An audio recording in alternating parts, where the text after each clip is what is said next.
नमस्कार। आज बात करेंगे कि बड़े बड़े नेता, बड़े बड़े विधायक जब पैसे का गमन करते हैं, जब सत्ता में रहते हैं तो पैसे का घपला करते हैं, तो वह सारे पैसे कहां रखते हैं, कहां पैसे को छुपा देते हैं या फिर पैसे को इस देश से बाहर ट्रांसफर कर देते हैं।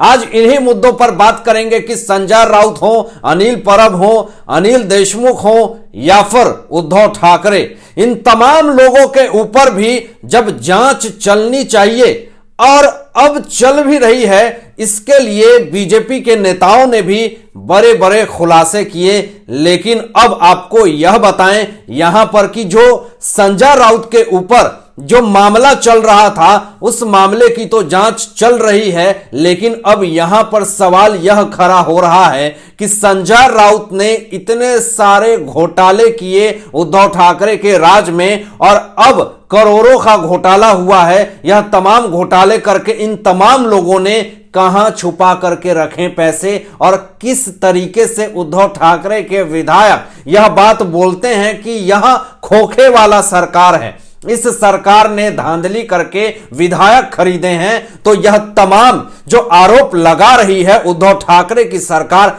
क्या यह सही है? अपनी सरकार को बनाने के लिए यह लोग ऐसा आरोप लगा रहे हैं। संजय राउत के ऊपर तो ऐसे ही बहुत सारे आरोप लगाए हैं। इन्फोर्समेंट डायरेक्टरेट ने भी जांच करी थी, संजय राउत के सारे ठिकानों पर भी जांच चली थी, जिसमें बहुत सारे सबूत भी मिले थे। लेकिन सवाल यह उठता है कि यह लोग अपनी गलतियों को नजरअंदाज कर देते हैं और बार बार विपक्ष को निशाना साधते हैं, जिसमें एकनाथ शिंदे जी हो या फिर देवेंद्र फडणवीस जी हो। और यह पहली बार नहीं है कि संजय राउत ने आरोप लगाया है, अब विपक्ष ने भी सवाल खड़े करने शुरू कर दिए हैं। 2.5 साल में जब उद्धव ठाकरे मुख्यमंत्री थे तो संजय राउत ने भी बहुत ज्यादा फायदा उठाया उस सरकार का, बहुत सारी धांधली की जिस पर जांच चल रहा है। लेकिन अब तो बीएमसी का ऑडिट हो रहा है, ईडी को उसके खिलाफ सबूत भी मिला है। और यह भी मैं आपको बताऊं कि उद्धव ठाकरे को ज्यादा भरोसा अनिल परब पर, उसके बाद उनको किसी पर भरोसा नहीं था। संजय राउत के बारे में भी उद्धव ठाकरे सोचते थे कि यह दगाबाज है, धोखेबाज है, कभी भी धोखा दे सकता है, क्योंकि हवा तो यही चल रही थी कि संजय राउत जो हैं वह शरद पवार से ज्यादा मिलते हैं, तो दोनों अलग अलग खिचड़ी पका रहे थे। तो इसलिए उद्धव ठाकरे को भरोसा नहीं था संजय राउत के ऊपर। लेकिन दोस्तों, संजय राउत के खिलाफ अब कभी भी किसी भी वक्त बड़ी कार्रवाई हो सकती है, क्योंकि संजय राउत ने जो काम किए हैं, जो भ्रष्टाचार किए हैं, उन सब का पर्दाफाश धीरे धीरे हो रहा है। उद्धव ठाकरे सिर पकड़कर बैठ रहे हैं, क्योंकि उनको भी अफसोस हो रहा है कि मैंने संजय राउत को अपनी पार्टी में लाया, लेकिन कैसे संजय राउत उस पार्टी में घुस गए और कहीं ना कहीं शिवसेना को 2 टुकड़ों में बांटने का श्रेय सिर्फ और सिर्फ संजय राउत को ही जाता है। यह सरकार, 3 पहियों की सरकार, धीरे धीरे टूट गई और संजय राउत अपने आप को आज भी एक सच्चे नेता कहते हैं। अपनी धोखाबाजी और अपनी गद्दारी भूल गए हो तो अब आलोचना करते हैं संजय राउत और आवाज उठाते हैं। जरा सुनिए कि संजय राउत क्या क्या बयानबाजी दे रहे हैं अडानी को लेकर के, क्या आलोचना कर रहे हैं। वह पुराने दिन भूल गए हैं, अपनी फिर से याद दिलाना पड़ेगा लगता है इनको। और आपको यह भी मैं बता दूं बड़ी खबर कि एलआईसी कार्यालय के सामने कांग्रेस का अधिवेशन चल रहा है। खबर है कि एलआईसी को 50,000 करोड़ रुपए का नुकसान हुआ है। एलआईसी जिंदगी के साथ भी, जिंदगी के बाद भी में विश्वास करती है। लेकिन इस खबर की पुष्टि मैं करूंगा, मामला क्या है बताऊंगा। पिछले 67 साल में एलआईसी को 1 रुपए का घाटा नहीं हुआ।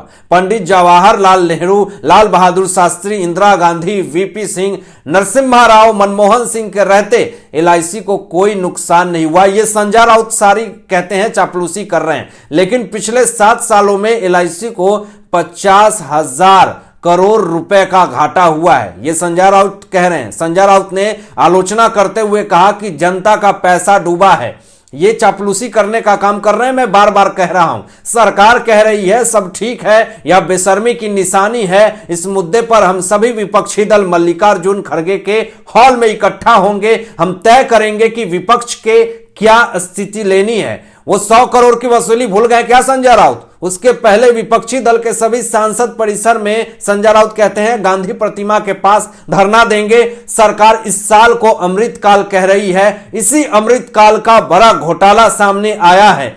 आपने कितनी धांधली की है जरा ये भी बता दीजिए संजय राउत जी। इस तंत्र में घोटाले पर क्या कदम उठाना है? विपक्ष द्वारा लिया गया निर्णय शिवसेना को स्वीकार्य होगा, संजय राउत ने दिल्ली में बोलते हुए कहा। अडानी के मुद्दे पर मीडिया द्वारा विपक्ष से सवाल पूछने का क्या फायदा? यह सवाल देश के प्रधानमंत्री से पूछा जाना चाहिए। इस देश की केंद्रीय एजेंसी सीबीआई ईडी के छापे विरोधियों के घरों पर 200 रुपए के लिए छापा मारती है, लेकिन बड़े बड़े घोटालेबाजों से पूछा तक नहीं जाता। संजय राउत की आलोचना पे मैं जवाब देता हूं, प्रधानमंत्री इस बारे में बात करने को तैयार नहीं है, यह भी संजय राउत कहते हैं। तो मीडिया इस बारे में प्रधानमंत्री से बात क्यों नहीं कर रहा है, ऐसा सवाल पूछा जाना चाहिए। ये संजय राउत के बयान हैं, बरबोले बयान हैं, और ये पात्रा चौल स्कैम लगता है भूल गए हैं, याद दिलाना पड़ेगा फिर से। तो आपको बता दूं कि सीतारमण जी ने साफ तौर पे कहा है कि जो यहां पे शेयर गिरे हैं जो अडानी के, उससे कोई फर्क नहीं पड़ता है देश की अर्थव्यवस्था पे। तो संजय राउत जा करके बयानबाजी सुने और ये फालतू की जिस तरीके से आरोप लगा रहे हैं, ये आरोप लगाना बंद करें, इससे उनकी ही हानि होने वाली है। आने वाले समय में खुद संजय राउत की मुसीबत जो है वो बढ़ने वाली है। हालात अब ऐसे हो गए हैं संजय राउत की, अब वह आलोचना किए बिना विपक्ष की नहीं रह सकते हैं। बात मामला जो है वो यही है, विपक्ष है तो आलोचना करो। उनका खाना हुआ पच ही नहीं सकता है, इसलिए संजय राउत जब भी मौका मिलता है तो विपक्ष की आलोचना करते हैं, और आलोचना करते करते जब उन्हें शांति मिलती है तो वो सो जाते हैं। लेकिन शांति के चक्कर में महाराष्ट्र में तो अशांति फैल जाती है ना, और कहीं ना कहीं शिंदे फडणवीस की सरकार भी जो है वो परेशानी में पड़ जाती है।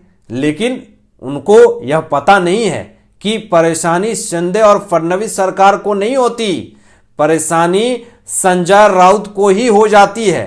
आगे जाकर के भविष्य में उनको जेल भी जाना पड़ता है। तो ये सब भूल गए हैं संजय राउत, और आज जिस तरीके से चापलूसी करने की काम कर रहे हैं, अडानी की आलोचना कर रहे हैं, तो अडानी के आप जाकर के प्रोफाइल देखें कि लाखों लोगों का रोजगार, लाखों लोगों के चूल्हे अडानी की वजह से जलता है। और ये फिरंगी हिंडनबर्ग के रिपोर्ट पे आप जो आकर के फालतू की जो बहिष्कारिता फैला रहे हैं, ये थोड़ा रोकिए और शर्म कीजिए और डेटा देखिए कि असलियत में अडानी जी की डेटा क्या है। और बीच में राजनीति मत घुसाइए कि नरेंद्र मोदी जी इसमें पूरी तरीके से सम्मिलित हैं, ऐसा आरोप मत लगाइए। और हमारी केंद्रीय एजेंसियां पर भी आरोप मत लगाइए, सीबीआई और ईडी पे। धन्यवाद।